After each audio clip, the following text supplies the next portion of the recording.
Thanks everybody again for joining. So I think first, just to set the scene, my perspective that I'll be applying sort of during this talk is very much based on spending around 15 years across battery systems and electrification programs.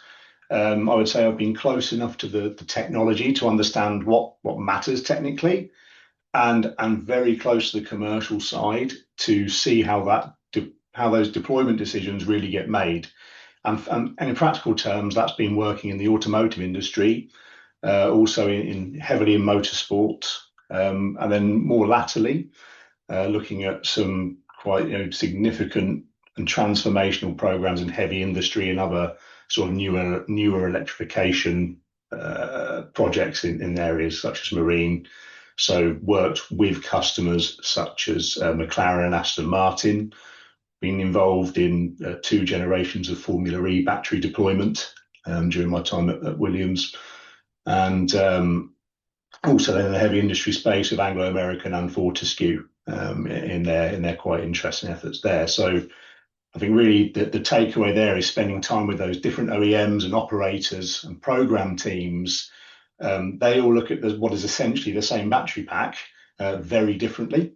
And so what I want to do in this presentation is really challenge a few of the assumptions that I think from the practical vantage point that I've had, because really the technology from the perspective of the programs hasn't shifted that much, especially in the last, say, 5 years. And actually, we still haven't really addressed the deployment reality away from automotive. And really the specification sheet is only part of the challenge that we need to solve there. And so the question really is a simple one. Have we become a little bit too focused on incremental improvements on specification sheets in isolation without really being clear on what the problem is that we're now trying to solve? And I suppose more specifically than that, what is the deployment problem we're trying to solve? So it's not about being anti-innovation. It's a talk about how do we be better aligned between technology, the application, the economics and industrial reality, and where are we today and where has the system actually got to survive? So to kind of head that off straight away, it's not a technology problem, and that matters because it's not really a story about technical failure here. The battery industry is incredibly capable. I think over the last 10 years, it has industrialized, rapidly.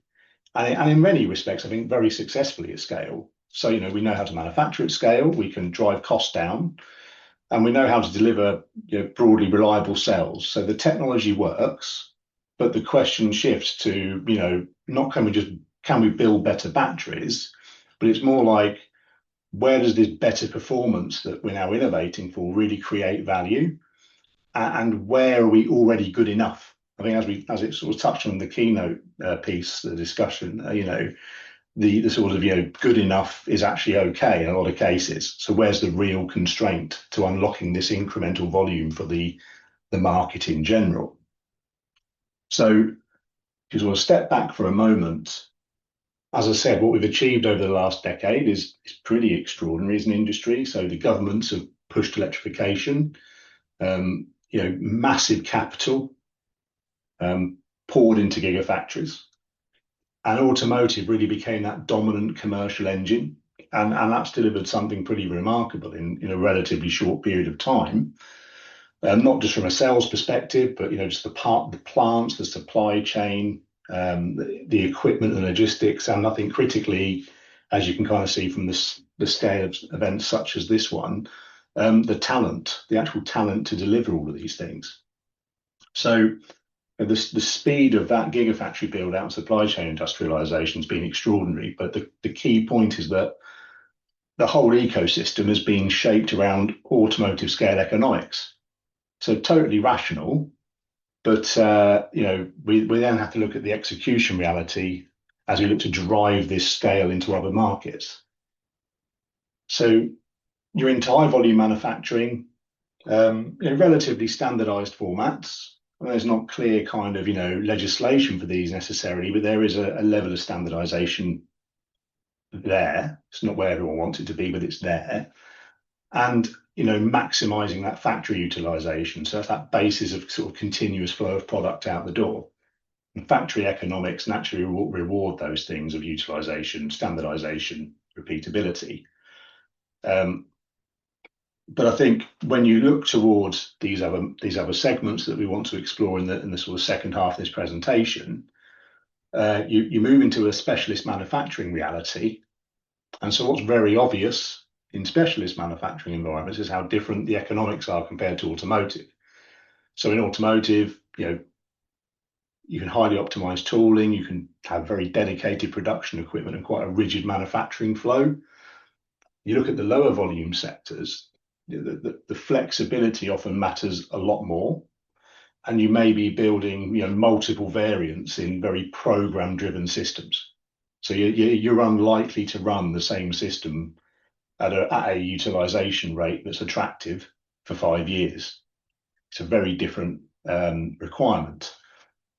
And so suddenly those assumptions and compromises that were made because they were good enough for automotive start to really break down when you try and pivot and place that product towards these other segments, because you're not going to get that same stable and repeatable demand. Yet the revenue's there for somebody to take. So I think it brings you sort of one of the main things here was that the challenge really moves from capability, because I think we've got great capability, and you move towards prioritization. And so different sectors are going to define better in very different ways. So the question stops being, how do we make batteries better? And I think it moves more towards which improvements actually matter and critically where. And I think it's when you think about which improvements actually matter and where, it's very easy to see how energy density has become one of the industry's dominant signals of progress. And I think, understandably so. I'm sure others in sort of observing this, and certainly myself, have sat through enough of those kind of investor pitches or startup pitches where energy density, you'll see it within the first few minutes of the slide deck, and it's understandable because it's measurable, it's benchmarkable, it's easy to compare. But the challenge is that once an industry starts rewarding a metric heavily enough, the innovation starts orienting around that metric. And eventually you end up with a situation where people are optimizing the scorecard, if you like, more aggressively than the deployment outcome. So, clearly in some spaces, that energy density is really the North Star and nothing else matters. But I think in many, many cases, it doesn't. So certainly what is the priority? I think this is the point. So on the ground, it gets a lot more nuanced. Every sector optimizes differently. And I think some weeks, I certainly feel like when I'm talking to different companies about their challenges to electrification, it's like almost like the wheel of fortune, So every sector is wrestling with different priorities. So mining's looking at prioritizing uptime, aerospace may be prioritizing weight, defense may be prioritizing sovereignty, and of course there's always still customers that simply just want lower cost. And if you're an innovator in this space, all these priorities are all clearly in conflict with each other. So there's no universally best battery. So in any given year, I can have conversations with people in completely different sectors. And whilst, as I touched on, aerospace could be talking about mass and certification and energy density, in mining, the conversation is completely different. They just care about uptime and serviceability and operational continuity and redundancy. So you have all of these different competing matters. And I think, whilst this all probably sounds very obvious to those of us that have been in this industry for a reasonable period of time, sometimes I think when you look at the behavior of the innovation, it still looks as if there's only one universal definition of better. And so you end up with a scale mismatch. And as you can see here, that none of these sectors really require, on the left-hand side, automotive scale that they're seeing on the right. So in other words, if we just pick out marine as an interesting example, yes, the battery system is going to operate in salty environments, probably. Vibration heavy, definitely. However, you've got the remote service conditions that, there could be an event anywhere, not on a sort of mapped out network as obviously is on road. And asset life cycles become very, very critical. And these programs are nowhere near automotive scale. So you might be talking about dozens, maybe hundreds of vessels, massively customized integration and very long qualification cycles. The operational consequences of failure in that space obviously can be very, very significant.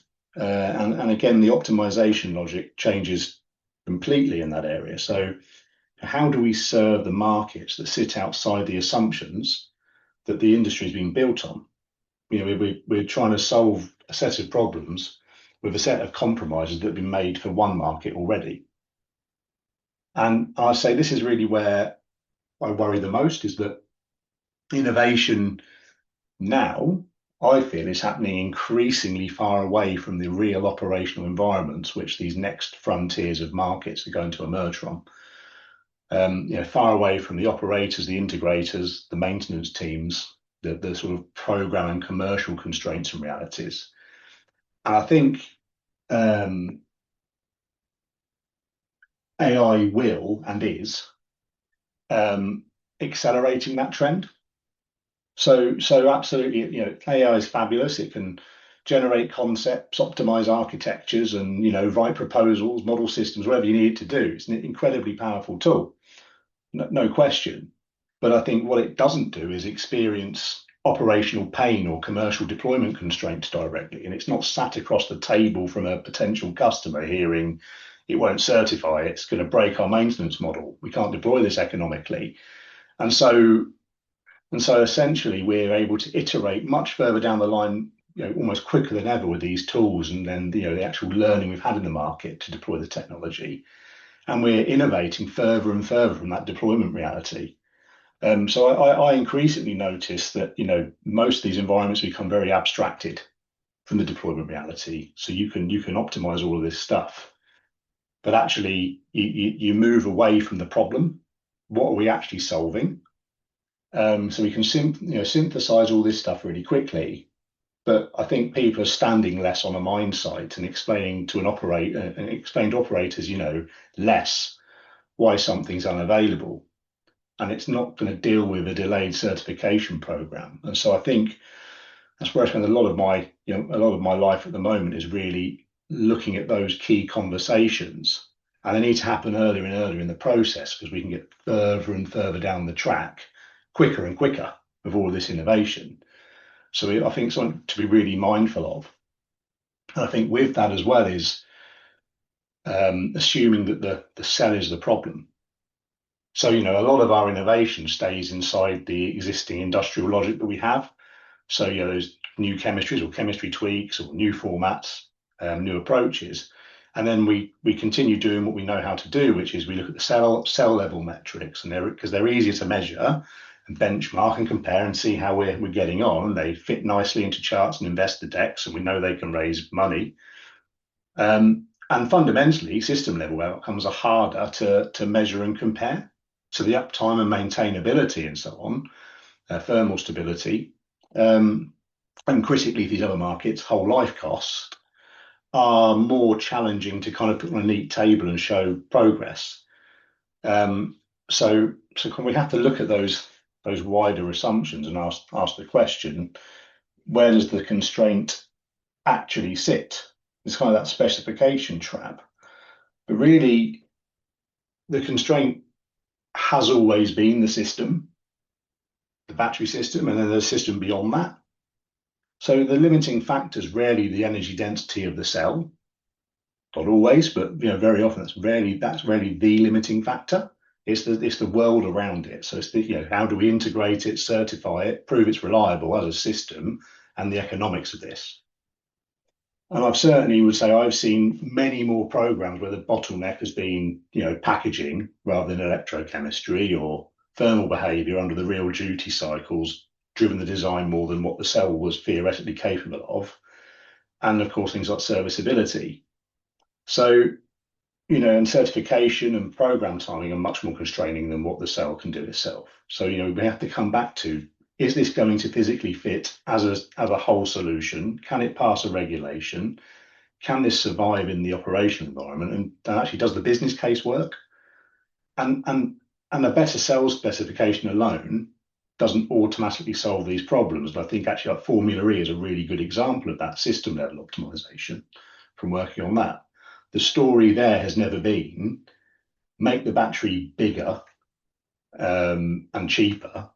The evolution of that has been around thermal management innovation, regen capability, power electronics improvement, integration efficiency, then rate energy strategy and packaging. The battery mattered, enormously, but the system architecture mattered just as much. And I think that's true across many sectors. To be honest, this is a very nice example of you're driving towards a set of actual targets for a product at the end. But of course, the flip side of that is energy density matters in some cases enormously. In fact, if you go and speak to any aerospace electrification business, every gram counts, and watt hours per kilo is absolutely the discussion of the day, and then working backwards from that energy density to get it certified. So I think it's fair to say, it's not always, sometimes it's absolutely fine just to look at the energy density of the cell and make the decisions. I just wanted to call that out really. However, as I say, most systems are constrained elsewhere.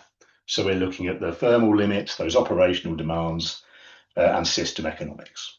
So, in heavy industry, uptime will definitely matter more than density. And equally in spaces like marine, where it's around that safety and certification and reliability. And I think, for me personally, being working in some of those mining industry truck electrification programs, it is fascinating just how quickly the uptime dominates the whole conversation, because effectively you can put a dollar value against every minute that a haul truck is sat idle. So you immediately get flung into an operational disruption and production loss, and therefore commercial loss discussion a lot quicker. And so they're really not interested in the graphs about where's your cell going to be in 5 years' time. They just want to know it's going to be turned on and work, because ultimately it's a tool to deliver, moving buckets of dirt basically from A to B. That's the metric that they're working through, and that's a multi-billion-dollar industry that they're trying to work through. So, I think, as I've said, a better cell doesn't necessarily unlock the system. And I think it's one of the, often still I see one of the most misunderstood parts of electrification. A technically brilliant cell, and I've seen plenty of technically brilliant cells, do not automatically create a deployable battery system. So you still need that integration, cooling, packaging and safety, and operational support to actually be successful. And I think so many people have now seen those challenging integrations done badly that, I think that the world's a bit wiser now to actually the what ifs, maybe more than the first or second generation of those deployments. So always important to reflect on the fact that we've bought, we've basically created this enormous amount of industrial inertia. The industry now has enormous industrial gravity behind it. So the factories and supply chains and qualification pathways are there. Ford, GM, Stellantis, you name it. Plenty of others have invested billions building that infrastructure. So replacing the system entirely is not a lightweight proposition. So we are going to have to find ways to use this infrastructure for other industries. It doesn't mean the disruption can't happen, but I think let's not underestimate the significance of true disruption in this segment now. And so broadly, there really are two paths to value from here. So the first is to fit into the system. So work within that existing infrastructure and certification frameworks. Because effectively, if your solution at the system side can use the supply chain that's already behind, you've got a really clear path to deployment. If you're kind of having these conversations and these considerations up front, you can find the best compromise. The second is to break the system. But clearly, the problem has to be large enough to justify replacing or replicating existing structures. So, in practice, you're looking at technologies that will have to, really show significant deployment pain, and therefore, the best case is to just completely do it again. But I think the threshold for that is extremely high, and I don't know that there's many industries that are going to be a big enough prize on their own to justify going down that route. So I think in summing up before we into some sort of Q&A and debate, I think, where is the nail? So, who actually needs it? Who's going to pay for it? And what fails about it? What genuinely fails about it? Because I think understanding the real pain points in the deployment of battery technology in these other markets is going to be a lot more valuable than simply improving the next line on a specification sheet. I don't think necessarily that the industry needs more shiny hammers. I think the organizations that stay the closest to the real world constraints and truly understand the markets they want to operate in will likely end up seeing the opportunity more clearly than those that just keep chasing headline numbers. And that's where I think the winners will be. There will be those ones that really understand that value. So there's my thoughts on kind of making sure we're solving the right problems, and sort of understanding that where we are today, what it's been optimized for originally, and not assuming it's going to be more of the same. But certainly welcome any Q&A, and thanks for your attention.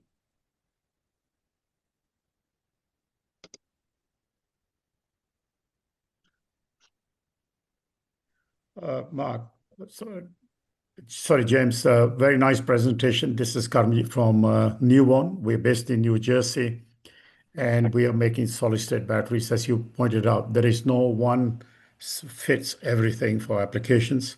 And I think you presented very well, because there are many, many applications that requires different solutions, particularly in the case of us, because we are into solid polymer electrolytes, and we have to marry with different cathodes and anodes for different applications, whether they are EV applications, they are drone applications, they are power tool applications, or consumer products.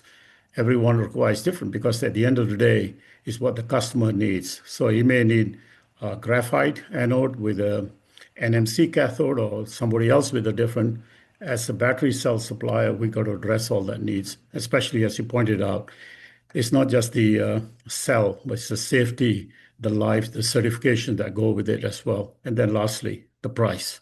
Thank you very much. Very nice presentation. Thank you. Thank you very much for your feedback. Yeah, certainly agree.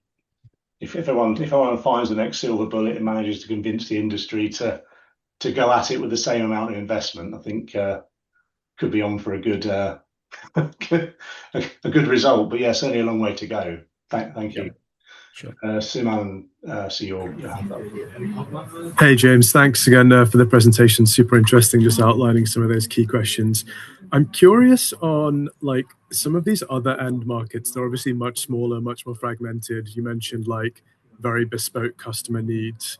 They'll likely never get to the scale of auto is and have that pressure to optimize around racing to scale and cost. So I'm curious, do you see a world where it does remain just more of a cottage industry of suppliers to some of these niche end markets? Yeah, it's a good question. I think it depends on the market. So to sort of walk through some examples. So when I was looking at when I was very, very heavily involved in heavy industry, excuse the pun there. Yes, from a volume perspective, you install. So in the case of Fortescue, and I was with Fortescue and working on that program, it's a 3 GWh estate of stored energy just for traction batteries. But because of the cycle, the cycling requirements in those trucks, it's basically 24/7 operation. You end up in a place where you're trading off how often do we refresh the modules? Is it every 18 months and we take the lower cost option? Is it every 36 months and we take the higher cost option for cycles?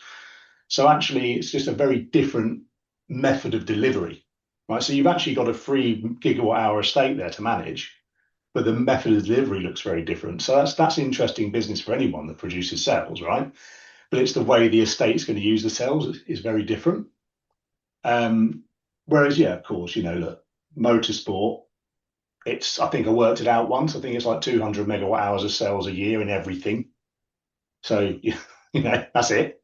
And they're not going to use the same cell. So definitely going to be a very high performance cottage industry for sure. So I think, and I think, marine, very similar to mining. So I think, the answer is it depends. Yes, there's going to be some cottage industry forever. Other stuff, it's going to be how can we optimize our product line to have a business that's actually profitable and is quite happy to have this kind of very lumpy 3 gigawatt hours of demand that's a little bit feast and famine. Maybe you've got to be smart and roll out to 5 different mining companies at different times, and you've got a nice steady demand. But those are the kind of questions you've got to start framing up.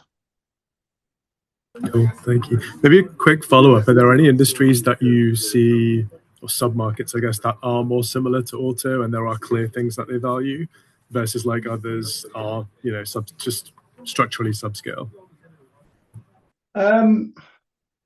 I think auto is, if you sort of look at high voltage systems, auto is relatively unique in how it's valued, because it's actually incredibly sensitive to consumers. So when you're looking at massive scale lithium ion deployments, they're quite, it is very much its own thing, automotive. It's probably the biggest scale high voltage delivery you're going to get where, public opinion really influences what they're willing to pay, what they want from the product, etc. Whereas when you look at the other ones that might get closer in a deployment, it's mainly going to be in the heavier industries and marine. It's just going to be decided, and actually even stored energy, so like grid stability. It's going to be decided on a payback over 3 to 5 years in many cases, and that's basically it. It's very unemotional. So it becomes, cost per ton moved, cost per kilowatt hour, however you want to look at it, is where it lands. But the hygiene of what you have to deliver changes enormously. In defence and aerospace, I think that's possibly becoming, like, in my personal opinion, which might liven some people up. Aerospace is a little bit like when large scale fuel cells are coming. Like, I think aerospace is going to be a long, long time before we see meaningful volume into that sector. It's interesting, but it's a very, very interesting business case. And the amount of money being spent in sort of sustainable fuels more broadly sort of tells you, I think, where the sensible bet probably is there. I would say, again, it's one of those depends, but certainly spreadsheets and less emotion, I think, for a lot of the other volume players. Cool, thank you. Thanks. Okay, I think we've got sort of 4 minutes before or 6 o'clock here in the UK. So invite any more questions for a few minutes.